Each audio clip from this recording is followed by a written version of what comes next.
June 8, 1943. Somewhere over the coast of France, an American pilot named Robert Johnson was trapped inside a dying airplane. His P-47 Thunderbolt had been jumped from above. A cannon shell had punched through the canopy and filled the cockpit with fragments. Hydraulic fluid was burning his eyes. Half the controls were gone. He tried to bail out and found the canopy jammed shut. So he did the only thing left. He turned the wreck toward England and tried to fly it home. That was when the German found him. A Focke-Wulf 19 slid in behind him and opened fire. Johnson could barely steer. He sat there while the German worked him over from close range, burst after burst, hammering into the fuselage. By Johnson's own account, the German finally stopped shooting, pulled up level with him, and just stared across the gap.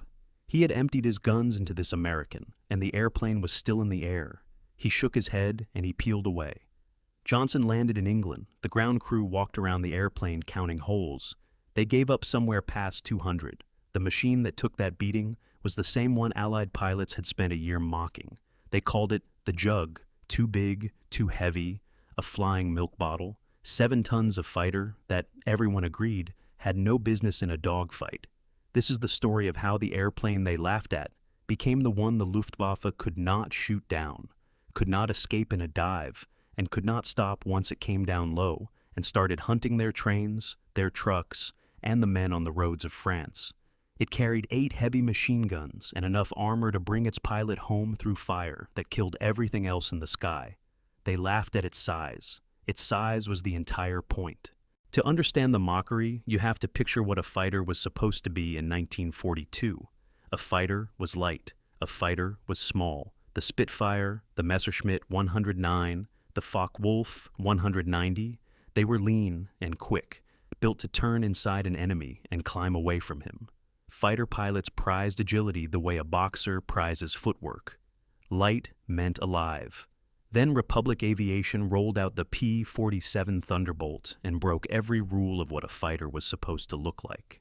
Empty, it weighed close to 7 tons, more than twice a Spitfire. It stood tall and ungainly on long legs. It was deep and round and barrel-chested, because crammed inside that fat body was a turbocharger and a maze of ducting that ran all the way back behind the pilot's seat.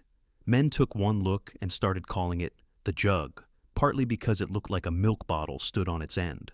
The first reviews were not kind. The thing was heavy on the controls. It climbed like it was towing an anchor. Pilots who had learned to fly in nimble machines felt like they'd been handed a delivery truck and told to go fencing. When American Thunderbolt units first reached England in 1943, even their own side had doubts, and the early missions were rough. German pilots who met the Jug for the first time were not worried at all. A target that big and that heavy could be outturned, outclimbed, and left for dead. And they were right about the turning. They were right about the climbing.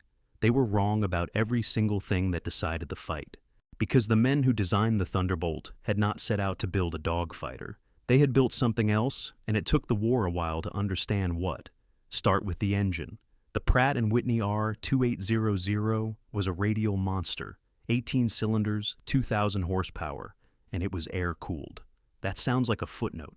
It was the line between living and dying. A Spitfire or a Mustang cooled its engine with liquid running through thin lines and a radiator and a single bullet through. That plumbing meant a seizing engine and a long, quiet glide toward the ground.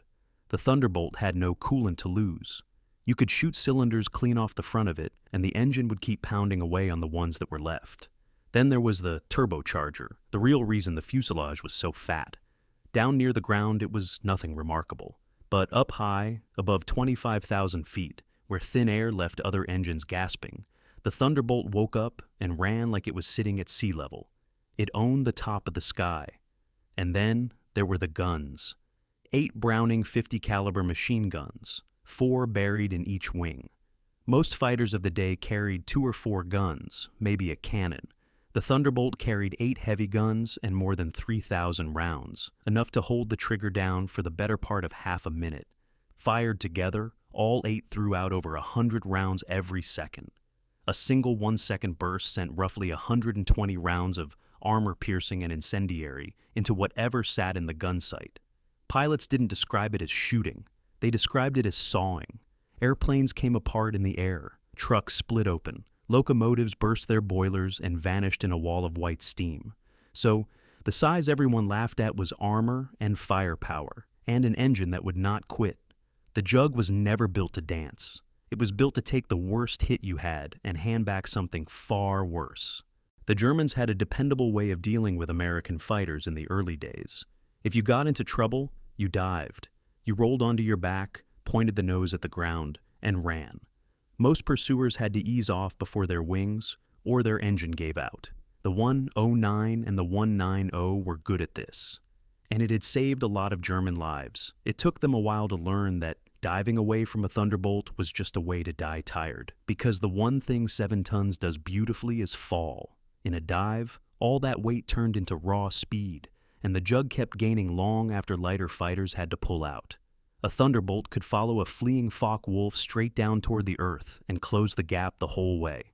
German pilots who tried the escape that had always worked would glance back to find the big ugly American still there, bigger now, and then the 8 guns opened up and the conversation ended. It was not free. Pushed hard enough in a dive, the Thunderbolt ran into the edge of what air itself would allow, the controls going stiff as the plane approached speeds no one had flown before. And early on, some pilots rode it straight into the ground before engineers fitted dive flaps to pull them out. But flown right, the dive was a weapon, and the men of the 56th Fighter Group built their entire way of fighting around it. They called themselves the Wolfpack, led by a hard, brilliant commander named Hubert Zemke. The idea was simple: use the turbocharger to climb above everyone and wait.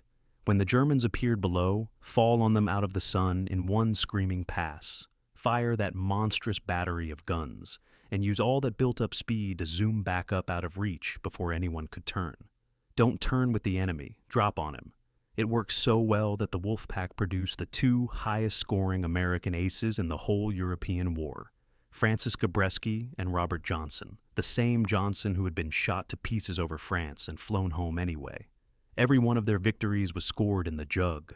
The fighter that supposedly couldn't fight was flown by the deadliest fighter pilots America had on the continent.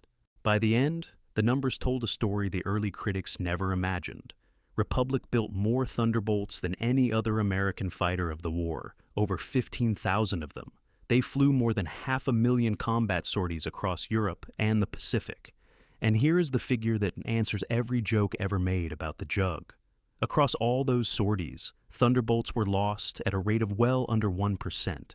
It carried its pilots home more reliably than any other American fighter, over and over, through flak and fighters and ground fire, that by every rule should have killed them. That was the toughness Robert Johnson felt the day a German emptied his guns into him and flew off shaking his head. It was not luck. It was the air-cooled engine with no coolant to bleed out, the slabs of armor, the sheer mass that the lighter, prettier fighters could not afford to carry. Every pound the critics laughed at was a pound that brought a man home. German pilots who lived through the war remembered the Thunderbolt with a specific kind of respect. Not for grace. It had none. They remembered that you could do everything right, put your shells dead into it, and watch the thing keep coming. And they remembered what it meant when a Jug caught you down low, when those 8 guns found your truck, or your train, or your airfield, and the day simply stopped. But the Thunderbolt had a genuine weakness, and an honest story says so out loud. It drank fuel. That huge engine was thirsty. And the Jug simply could not reach as deep into Germany as the slim, efficient Mustang could. As 1944 wore on, the long-range job of walking the bombers all the way to Berlin passed to the Mustang. The Thunderbolt was handed something lower and dirtier, and it turned out to be the work it was born for.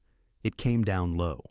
After the landings in Normandy, the roads and railways of France filled up with German tanks and trucks and troops trying to reach the front. To get there, they had to move, and to move, they had to come out into the open. Waiting above them were the Thunderbolts. The pilots called the job armed reconnaissance. The Germans had a shorter word for the airplanes, Jabos, fighter bombers, and they came to dread the sound of them more than almost anything in the war. A Thunderbolt would drop to a few hundred feet, line up on a road or a rail line, and walk those 8 guns straight down a column of vehicles. Then it would come back with bombs and rockets and do it again. German supply convoys that dared to move in daylight were torn to pieces. Trains were left as burning skeletons in the railway cuttings. The commander of the Panzer Division, one of the most powerful armored units in the West, described his men being hunted from the air along the roads toward the front, losing vehicle after vehicle before they ever reached the battle, until his soldiers were calling one bombed and strafed stretch of road a fighter-bomber racetrack. Here is where accuracy matters, and where this channel will not exaggerate the way some do. Pilots came home certain they had destroyed tanks by the dozen, and after the war, the inspectors who counted the wrecks found far fewer killed from the air than the pilots had claimed. The real damage was something harder to put on a scoreboard and more deadly than any tank count. The Thunderbolts made daylight movement suicidal, an army that can only crawl forward at night, that has to hide every truck and every train when the sun is up, is an army losing the war by the clock. The fighter that was too heavy to be taken seriously had become the thing that strangled the German army's ability to go anywhere at all. Robert Johnson flew that ruined Thunderbolt home in June of 1943 with more than 200 holes in it, and he kept flying the jug until the war was nearly over. He finished as one of the highest-scoring American aces alive. He trusted that airplane because on his worst day it had already proven it would carry him through things that killed other men. The pilots who laughed at the flying milk bottle had been measuring the wrong thing. They were looking for a fighter that could turn and climb and dance. What the Americans had built instead was a fighter that could soak up punishment, outdive anything in the sky, carry 8 guns that sawed through steel, and come down low to take an army apart on the open road. They laughed at its size. By the end, its size was the reason their pilots came home, and the German drivers on the road below did not. If you want more stories about the machines everyone wrote off until it was too late, subscribe. The next one is about another piece of hardware the enemy laughed at, right up to the day it changed the war.